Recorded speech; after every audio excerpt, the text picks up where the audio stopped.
शख्स को एक चिराग मिलता है, वो चिराग को रगड़ता है, तो जैसा कि हर चिराग वाली कहानी में होता है, यहां पर भी उसके सामने एक जिन आता है। वो जिन उसे कहता है क्या हुक्म है मेरे आका।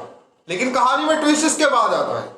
जिन कहता है कि मेरे आका आप जो भी ख्वाहिश करेंगे उसको मैं जरूर पूरा करूंगा, लेकिन इसके साथ होगा ये कि जो कुछ भी आपको अता किया जाएगा उससे डबल आपके हमसाये को अता कर दिया जाएगा। अब वो शख्स बड़ा परेशान होता है कि मैं ऐसी क्या विश करूं क्योंकि मेरे हमसाये को उससे डबल मिल जाएगी। तो बहुत सोच विचार करने के बाद ना बिलाखिर जिन को अपना फैसला सुनाता है। वो जिन से कहता है कि मेरी एक आंख निकाल दो, यानी कि उसकी एक आंख निकाली जाएगी तो उसके हमसाये की दो आंखें निकाली जाएंगी। अब आप सोच रहे होंगे कि शायद उसने ये जेलसी की वजह से किया। आप इस पे सोचते रहिए, तब तक मैं आपको बताता हूं कि आज ट्रांसफॉर्मेशन मॉड्यूल का डे 8 है और डे 8 में आपके कंपैरिजन को खत्म करके आपके पैशन को डिस्कवर करने का डे।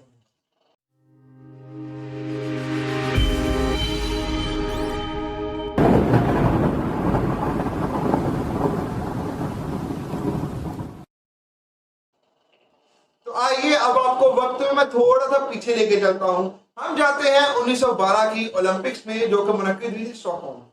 स्टॉकहोम में एक जाना माना अमेरिकन एथलीट आता है जिसका के नाम था एबल किवियाट, और आज वो ओलंपिक्स के मैदान में अपनी सलाहियतों का लोहा मनवाने हैं।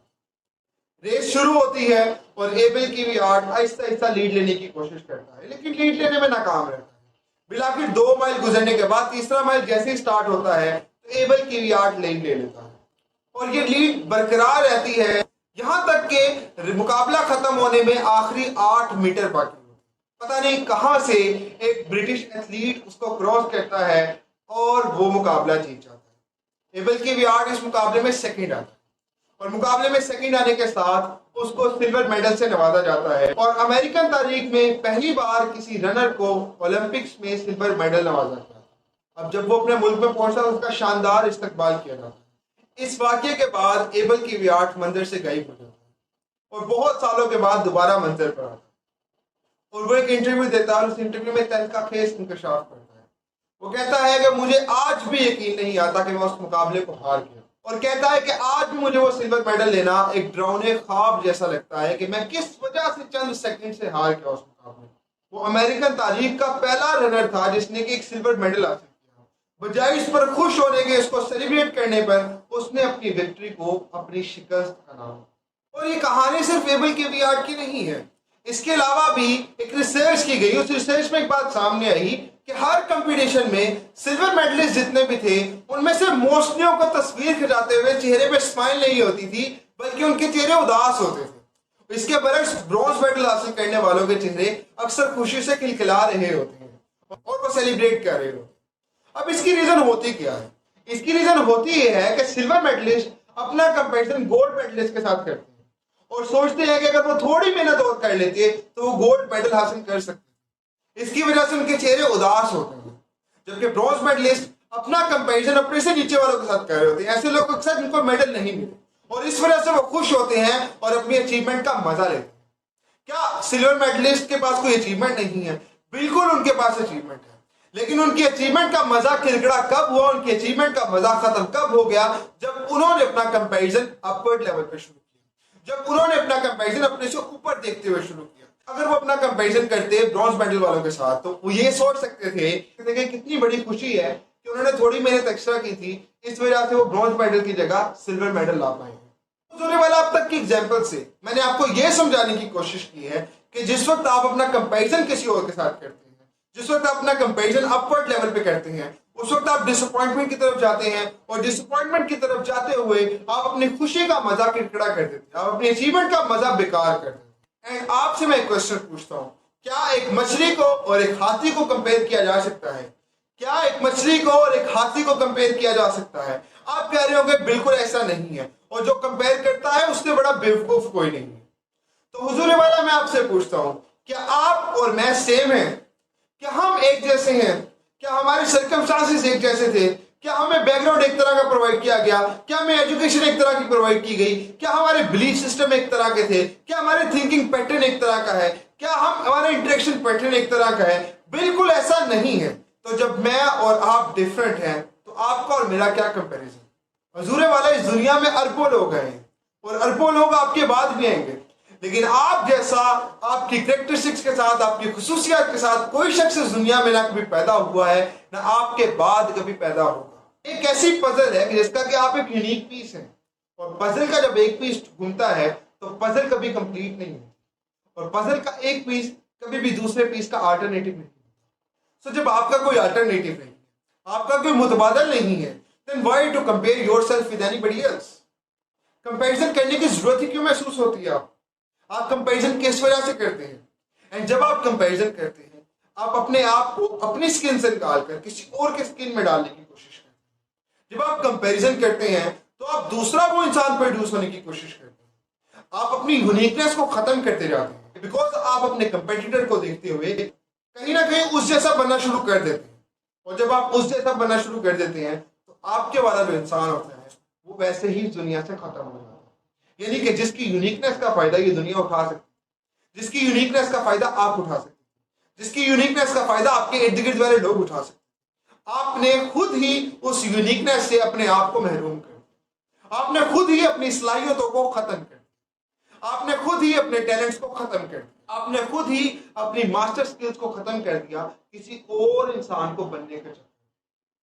सो आज की वीडियो में एक बात आपको सीख चाहिए कि आप यूनिक हैं और आपका कंपैरिजन सिर्फ अपने साथ। आपको कंपेयर करना है अपने आप को अपने गुजरे हुए कल के साथ। और अगर आपका आज आपके गुजरे हुए कल से बेहतर नहीं है, देन आपको सोचना है कि आप अपनी जिंदगी में क्या गलत कर रहे हैं। बट आपको किसी और शख्स से कंपेयर नहीं करना। जब आप किसी और शख्स के साथ कंपैरिजन में जाते हैं तो पहली मैंने बात बताई कि आप उस इंसान की तरह बनते हैं, अपनी यूनिकनेस को खत्म कर देते।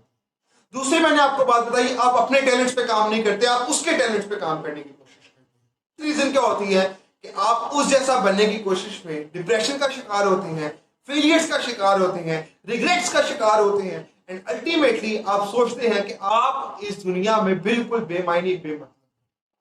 तो यहां पर मैं आपको एक हदीस मुबारका में सुनाता हूं। हदीस मुबारका है कि हलाक हो गया वो शख्स जिसका आज उसके गुजरे हुए कल से बदतर है।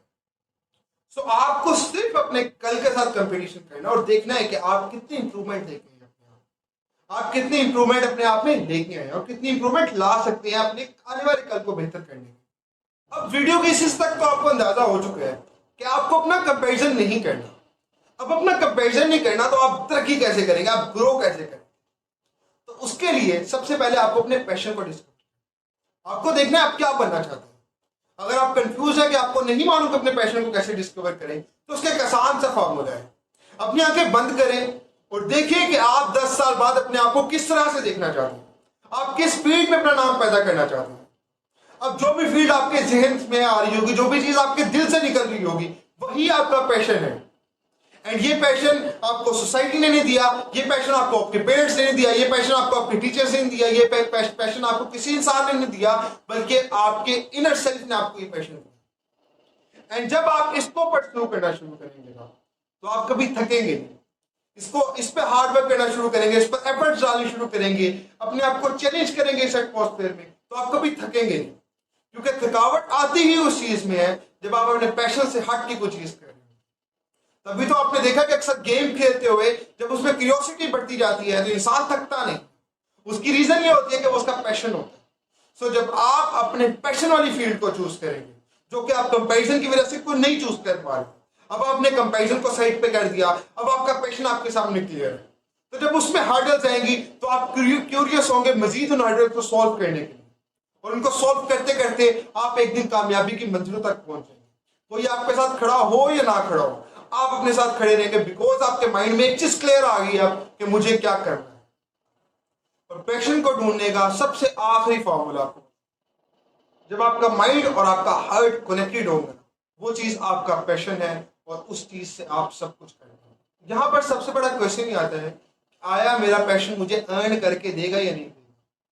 तो इसका मसला पैशन में नहीं छुपा हुआ, इसका मसला इंफॉर्मेशन में छुपा हुआ। आपका जो भी पैशन है आप उसको इंटरनेट पे टाइप कीजिए और आप देखिए आप उससे कैसे अर्न कर सकते हैं। आपको इंटरनेट पे हजारों तरीके मिल जाएंगे, किसी भी तरीके को पकड़िए, उसको टेस्ट कीजिए, अपने लिए राइट प्रूव कीजिए एंड उसको फॉलो करते रहिए। टेस्ट करते रहे, फेल होते रहे, लेकिन उस पैशन को फॉलो करने में कभी फेल मत होगा। एक तरीका फेल होगा, अल्टरनेटिव पकड़ेगा उसमें। वीडियो के लास्ट से मैं आपको बताऊं कि जिंदगी में आपको कभी कंपैरिजन नहीं करना, बट जो पैशनेटिव फील्ड में जाना चाह रहे हैं ना, आप उस फील्ड के टॉप के लोगों को देखिएगा और देखिएगा उन्होंने क्या क्या चीजें की थी जिसकी वजह से वो कामयाब हुए, और देखिएगा क्या आप में वो क्वालिटीज मौजूद हैं। अगर नहीं मौजूद तो आपने उन क्वालिटीज को पैदा करना है। और देखिएगा उन्होंने क्या क्या चीजें की थी जिसकी वजह से वो फेल हुए थे, एंड आपको उन चीजों से बच के रहना है। इसलिए आप अपना कंपेरिजन तो उनके साथ नहीं करेंगे, बट आप उनकी पर्सनैलिटी से सीखते जाएंगे, और जब आप सीख के जाएंगे तो आप ऑटोमेटिकली उनके एक्सपीरियंस को भी अपने लाइफ के साथ ऐड करते जाएंगे। सो अब आप 10 साल मेहनत करेंगे तो आपका 10 साल का एक्सपीरियंस नहीं होगा, बल्कि आपका उस शख्स का 15-20 साल का एक्सपीरियंस है वो भी आपके साथ ऐड हो चुका है। सो आपको उनके एक्सपीरियंसेस को ऐड करना है, कभी भी उनके साथ अपना कंपैरिजन नहीं करना, ठीक है। सो आई होप कि आज की वीडियो के बाद आप अपना कंपैरिजन किसी के साथ नहीं करेंगे, और अगर कंपैरिजन पर मजीद डिटेल में वीडियोस जाननी है तो आई बटन में लिंक आ रहा है, मैंने इस पर और भी डिटेल में वीडियो बनाई है, आप उनको भी लाजमी देखिए। वीडियो को देखने का बहुत बहुत शुक्रिया। कल ट्रांसफॉर्मेशन मॉड्यूल का लास्ट डे होगा, और लास्ट डे बहुत इंपॉर्टेंट होगा क्योंकि इसमें हम आपके सारे थॉट पैटर्न को चेंज करके रख देंगे और आपकी नई फाउंडेशन का डे होगा। सो वीडियो को देखने का बहुत बहुत शुक्रिया। मैं मिलूंगा आपसे कल। अपना बहुत सारा ख्याल रखिए। अल्लाह ताला आपको दुनिया के तमाम खुशियां फरमाए, आमीन। खुदा ने के बाद।